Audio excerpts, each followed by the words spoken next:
Hi there, my name is Nora Latapi-Dean and I am the Positive Action Program's Inclusion Coordinator for the Southwest Leadership Academy. Oh, hello, I'm Vinay Takwale. I'm a medical director for the Southwest region in system improvement. I also chair the national NHSE work stream on falls osteoporosis and fragility fractures. Most of my work in the Southwest region is based on elective recovery and transformation, considering the present pressures at the moment. Hi Vinay, thank you for being here today. So my first question to you is, what attracted you to work with the NHS?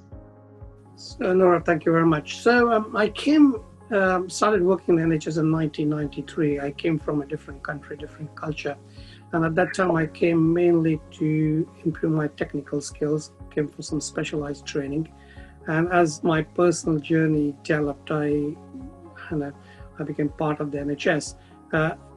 And what attracts me now to the NHS, and always attracted me previously, has been, it's a kind of a different and a unique health system in the world. That's what attracts me to it. It is one of those things, one of those systems where everyone's got a chance, everyone is treated equally. It is a system which really has a constant commitment to patient care, and it doesn't look at your background really. And that's what attracted me to it. It does support its staff well. It supports its patients well, and I appreciate it's always under constant demand and constant pressure. And my next question is, how do you and colleagues generate great ideas in your organization or system? The critical bit is to have people with different thoughts and diverse thoughts to come with different solutions. And then you look at the solutions, you see whether that is supported by the data. And the important bit is to foster innovation. So when new ideas come in, which definitely have got legs, you start developing them, you start transforming them with support from with kind of improvement support. That is what we will do. I think it is about team participation in finding solutions. That is the critical bit, and getting everyone around the table and encouraging people to contribute. How has the NHS supported you to grow and develop in your career to get to this point? I came in '93, and I came mainly as a clinician wanting to further my individual technical skills. So that is what I came. So that is that massive support that I got when I was a trainee, and as I developed into a consultant, and subsequently even as a consultant. So the support in the NHS training program when I was there many years ago was superb, and that continues to be the case because we got an excellent training system in the world. I have found the best support, actually, if I reflect on it, was my year working for being part of the NIBEVN program. That was a superb 1 year for me. It really made me reflect as a person. It made me reflect on my leadership style, and it was great working within the cohort and the larger group within that year. So I think I learned a lot within that 1 year. I had a great cohort coach, and the team was great because we challenged one another in a very constructive way. So I really regard that as a peak of my leadership support within the NHS. What roles have you had along the way? I started as a consultant. I'm a consultant orthopedic surgeon. I started in that role. The roles I did was initially you start taking roles within the department. I was the service line director. Following that, I led the surgical division in a very large trust. And then further to that, I've taken various roles. I was seconded to the national NHSE team. And then I worked a lot on workforce optimization. I worked on developing pathways at a national level. And in the last 6 months, I moved into this role where I'm a medical director at system improvement in the Southwest. Tell me about a mentor who helped you during your career, and how do they support your progression? So many mentors in my nearly 30 years and 28, 22 years as a consultant. So it is difficult to name a person, but But there are two or three people I really feel really contributed to what I did. And like I already mentioned to you, I felt that my cohort coach on a library program had a big influence on me. That's one. One of my chief executives in an organization I used to work for recently, she has been a great support and in my view, very much an example of social mobility. That kind of that's a role model in itself. And then I had a lot of clinical colleagues who were supporting me to the program. How do you continue to grow and develop as a leader? I think the important bit is to me is having an ongoing conversation with people, listen to people. That is the important bit. I think maybe it's probably as you get older, you get a bit more humble when you see humility. That is critical. At a personal level, the way I develop myself is you stretch yourself each time. I think you learn from stretching yourself. You can then reflect, you gather insights from your practical experiences. And the important bit I felt was to always work in a zone which is not always comfortable, slightly you're working on the edge of it. So you continue to develop. You do make mistakes, but then you learn from those mistakes and then you can share those learnings elsewhere. What talents do you use in your role? I think the ability to be able to think reasonably. I think I try to keep emotion out of most things, especially when you come to a decision. And when you do that, and it's kind of easily said quite frequently, but it's always being about keeping people and patients first, in that kind of thinking. Now, one could argue that is what one does, but I believe that not everyone can do that because the pressures are so huge. But like I said, the talent I think I do bring is bringing about inclusivity, bringing people with me, and communication. By communication, I mean conversations really, and the talent to kind of co-produce things with people.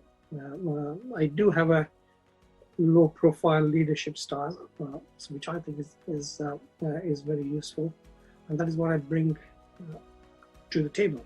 What do you find the most rewarding and meaningful in your current role? Supporting patients who are waiting for treatment and putting strategies in place or influencing policy to make that happen. That is very rewarding. And obviously, as we treat more and more patients, that kind of becomes rewarding in itself. And the other important bit is to putting things in place to make that improvement sustainable. So that I find very, very rewarding. Who has inspired you along your journey and how? I do think it was my mother. And the reason I say that is you're talking about the 1950s, 60s as a female, ambitious female, and what she achieved through that. So I always regard that as a role model. Always regard as a role model. What advice can you share with people aspiring to be a senior leader within the NHS or wider system? First and foremost is just being truthful and honest, carrying an integrity all the time, because there will be difficult times where your values can get challenged, and you're developing this and developing solutions when that happens. Developing your leadership styles that you involve that, you communicate well. You listen, and if you have people with you and you have patients, kind of you're looking forward to improving patient care, and all the other things fall in place. If you could talk to your younger self at the beginning of your career, what two pieces of advice would you give yourself? important bit, I think, for me would have been to have a lot more confidence in myself at that time. But also, importantly, to understand the culture I was coming into and to understand my culture. And how do you bring those two things together? And then understanding how a system works and how, for me, would be the strong or weak points of my culture. How do you come and adopt and adapt that into a system which is quite foreign to you? What is the most important risk you have taken and why? Oh, I think the most important risk was when I kind of left the country in which I was born and came to and made this an adopted country. So that is a risk, because you kind of leave your family behind, you leave your culture behind, you come to a relatively unknown place, and that's what happened to me. And I didn't mean to come for a long term, but that is what happened. And so that is a risk you take, because it can, unfortunately, made things for me, but it can make or break things for people. And so that will always be the biggest risk I took in my personal life. But I think I did it for the right reasons then, and I've been fortunate that whatever downsides are of their decisions, I've been able to manage well. Even now, with hindsight, you start thinking, oh, how did we manage that time? But we did. And obviously, at that time, you're young and the world's an oyster, so you work differently. How do you maintain your health and well-being at work? You do work quite hard, you do long hours, and I think the important bit always has been to be able to improve my time management, which I improve with time. The important thing is to have good, or know who the good colleagues are who will support you. That is the most important bit. And then, I've been fortunate, I got a very supportive family, but that obviously immensely helps. It is about peer support that you get at work. Health and well-being is increasing now on the NHS agenda, and that's a great thing. It wasn't the same thing 10, 15 years ago, where people didn't say such things, they just absorbed it. And so that is the critical bit, is take enough. I think you should take a little more than that you can cope, but not take too much. What advice can you share with others to maintain their health and well-being and occupational balance? Is being honest with yourself and honest with the people who you're reporting to, as to what one you can cope with. It is important, increasingly, to use the various support systems that are there, which the NHS does provide. That is critical, and it is again important, I think, to have colleagues who will support you to thick and thin, and developing that network. And I think, and if you are under pressure, I don't think so. You should feel shy of saying that. That is the important bit, because I think the risk is you keep it below the radar, and then no one knows about it. You can't cope with it, and then. And that's the highest risk with that. So I think it's just having open conversations with people. What challenges and barriers have you faced along your journey, and how have you overcome these? A journey for myself, understanding that if you have an introverted leadership style, if you have a quiet leadership style, how do you make the best use of it? Generally speaking, that can, if you have an organization or a system where everything is an extroverted leadership style, that is a barrier. How do you cope with that? So I found that as a barrier at times. Continue to do so, but I kind of learned to deal with that. But that is always a challenge, and I because I do feel quiet leaders bring a lot to the table. But that can be a barrier, which I found. What is your advice to employees from marginalized communities on how they can progress to senior roles? People should not carry any insecurities they have because of their background. I think that is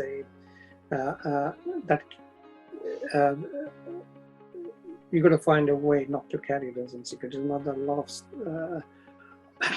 support things. You've got to find role models for yourself. Now, quite a few of them there. So you've got to park those insecurities because once you're that insecurity, you always start slightly behind the starting line. The other bit is really not expecting that you're supposed to know everything from day one. Things develop with time. So those are the two things. And the other thing is, if you do come from a marginalized community, whatever background is, what you've got to understand is that you bring a lot to the table, actually, and it's a positive thing, which if you're not from a marginalized community, you can't bring. And so you have to change your mindset to that. And if you come from a socioeconomic background, which is that you bring a lot to the table. You bring a totally different experience, which then you use for patient care.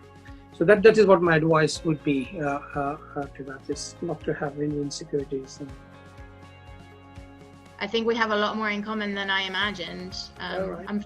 I'm from Mexico, so it's been a lot of what you've said has really resonated with me, and that having a bit of an imposter syndrome where you kind of feel like, well, I should know this, why don't I know this, and how that can oftentimes paralyze you, but just remind yourself that why would you know this, how could you know this, you haven't done it before. Yeah, true. So yeah, really, really interesting to hear your story, and having your mom as one of your role models really resonated with me as well.